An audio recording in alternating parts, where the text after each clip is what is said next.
Exercice 7. Un exercice avec une série assez classique. Montrer que cette série n'est pas absolument convergente. Bon. Donc, moins 1 puissance n sur n plus 1, c'est moins 1 puissance n plus 1 sur n plus 1.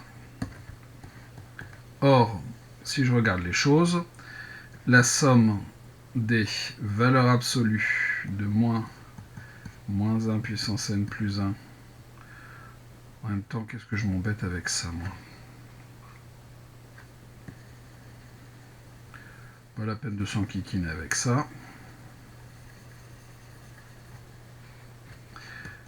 Si je regarde les valeurs absolues de moins 1 puissance n sur n plus 1, c'est donc la somme des 1 sur n plus 1. Or, 1 sur n et 1 sur n plus 1 sont positifs.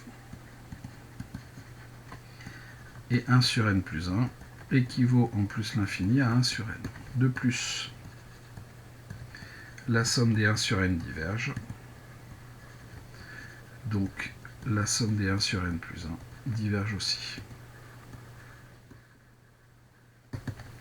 Donc, la série des moins 1 puissance n sur n plus 1 ne converge pas absolument. Mais par le critère des séries alternées, c'est une série qui converge. Ne converge pas absolument.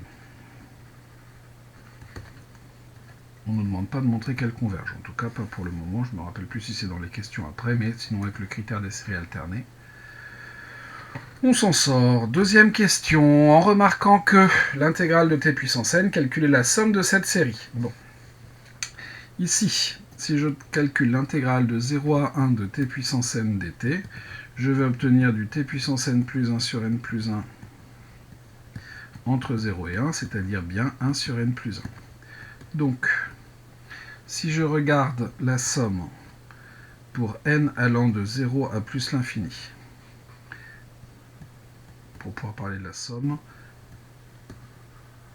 par le CSA, critère des séries alternées, cette série converge.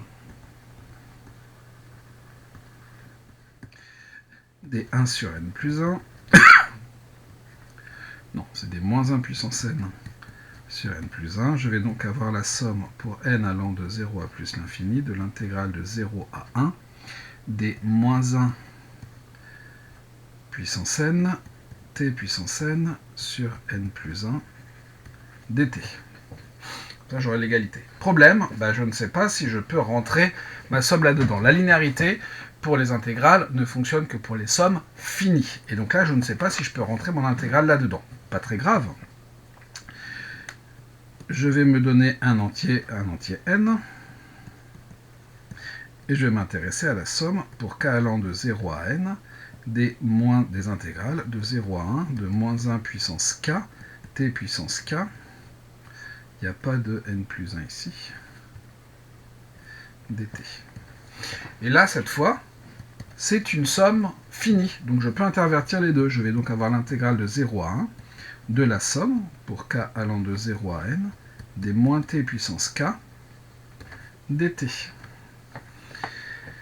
Et ça, c'est une somme où t varie entre 0 et 1. Petit problème, ici, qu'est-ce qui se passe si jamais t égale 1? Si jamais t égale 1, je me retrouve ici avec une somme, je ne sais pas trop ce que c'est. Bon. Donc on va faire une autre petite astuce. On va se donner un epsilon positif et on considère l'intégrale de 0 à 1 moins epsilon de cette somme pour k allant de 0 à n des moins t puissance k dt. Et il se trouve que cette somme-là, je la connais. Maintenant, je suis dans le cadre d'une somme géométrique avec un t compris entre moins 1 et 1. Ça, c'est donc l'intégrale de 0 à 1 moins epsilon de 1 moins t puissance n plus 1 sur 1 moins t dt. C'est-à-dire l'intégrale de 0 à 1 moins epsilon, et on revient à du calcul d'intégrale, de 1 sur 1 plus t, moins t à la puissance n plus 1 sur 1 plus t dt. Bon. La première partie ne me pose pas de problème.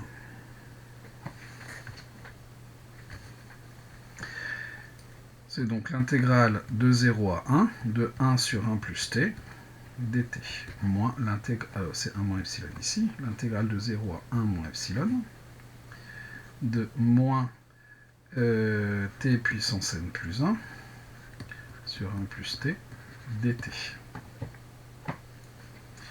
C'est-à-dire du ln de 1 plus t que je vais intégrer entre 0 et 1 moins epsilon.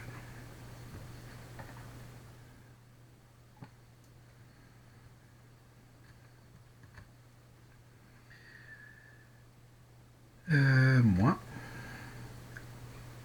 cette intégrale-là.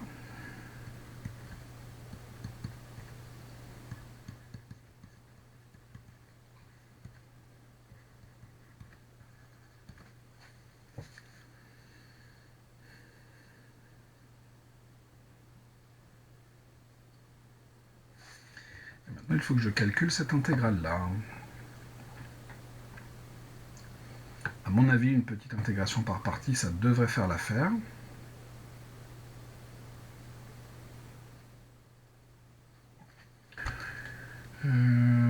Est-ce qu'il y a un IPP ou est-ce qu'il y a plus malin?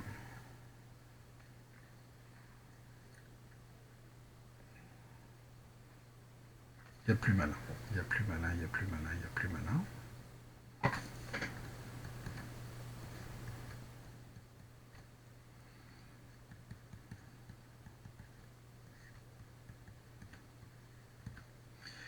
Ça,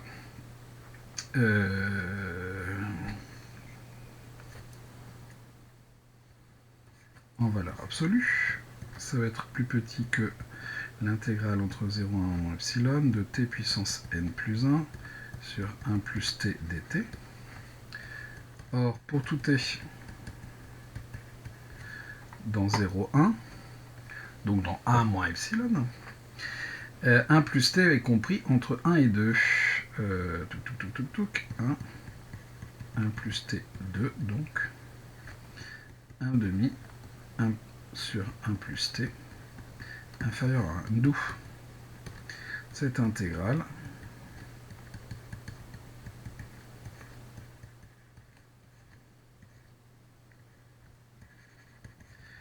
est plus petite que l'intégrale de 0 à 1 moins epsilon de t puissance n plus 1 dt. Et cette chose-là, on l'a calculée, hein, donc on va avoir du t puissance n plus 2 sur n plus 2 entre 0 et 1 moins epsilon, c'est-à-dire 1 moins epsilon puissance n plus 2 sur n plus 2.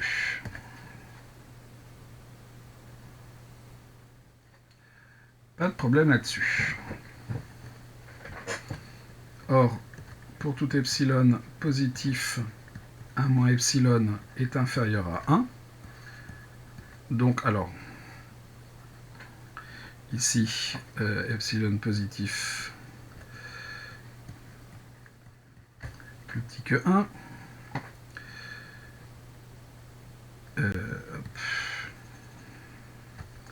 Pour tout 0, epsilon 1. Hop, on a ça, donc moins 1, 1 moins epsilon puissance n plus 2 tend vers 0 lorsque n tend vers plus l'infini, et n plus 2, bon, 1 sur, bon, de toute façon, et 1 sur n plus 2 tend aussi vers 0 lorsque n tend vers plus l'infini. Donc, pour tout epsilon compris strictement entre 0 et 1, mon intégrale de moins t puissance n plus 1 sur 1 plus t dt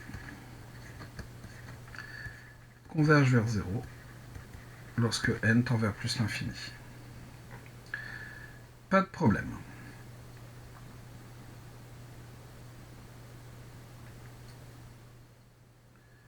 OK.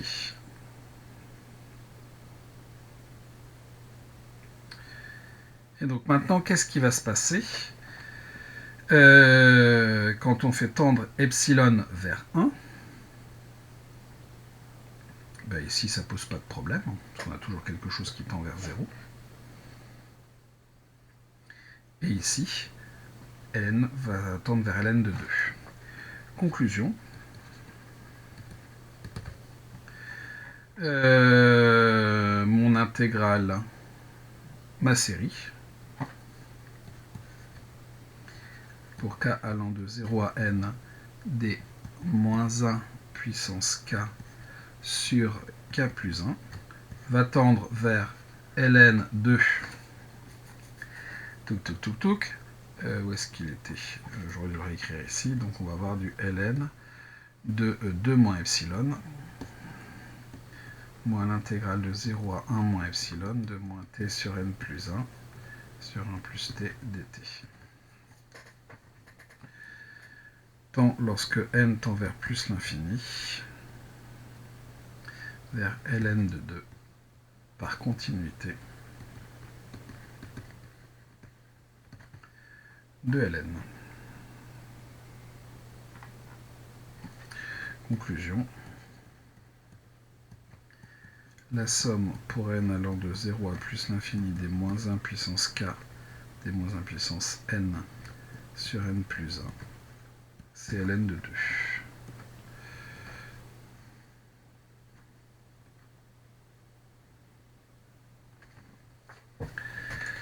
Je suis en train de me dire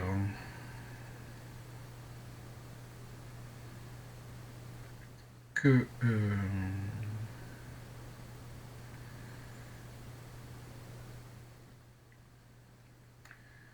j'aurais dû d'abord faire tendre epsilon vers 1 et ensuite n vers plus l'infini. C'est pas très grave.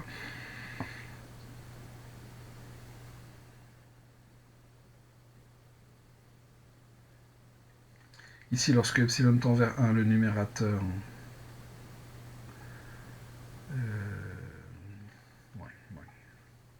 c'est pas super rigoureux. On va laisser ça comme ça, c'est pas très grave.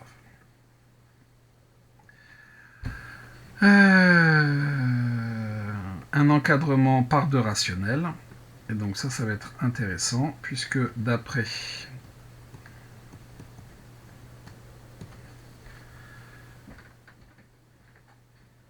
la question d'après la question 3 de l'exercice 5, vous avez pour tout n appartenant à n, la somme pour k allant de 0 à n des moins 1 puissance k sur k plus 1, moins s qui vaut ln de 2, est inférieur ou égal à a n plus 1, c'est-à-dire 1 sur n plus 2. Et donc, on a ln de 2 qui va être compris entre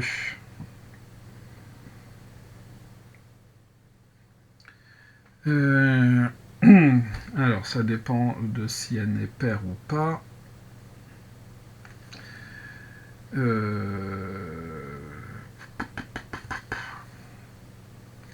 Donc il faut d'abord trouver n. Donc il suffit d'avoir 1 sur n plus 2 inférieur ou égal à 10 puissance moins 1, c'est-à-dire n plus 2 supérieur à 10, donc n supérieur à 8. Donc pour n égale 8,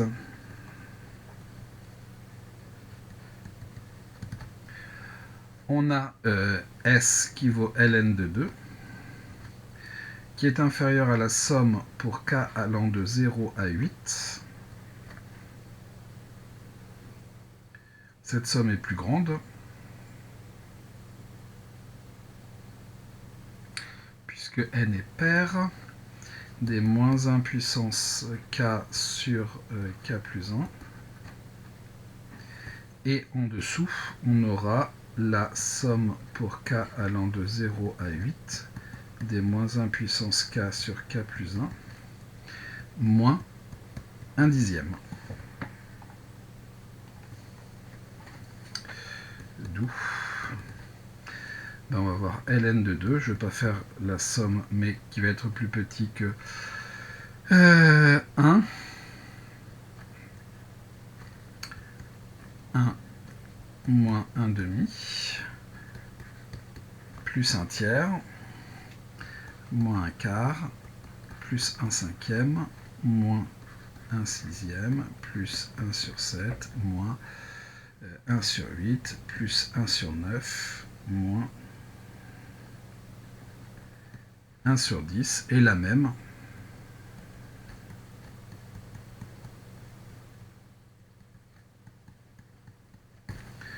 moins 1 dixième, qui sont bien des rationnels.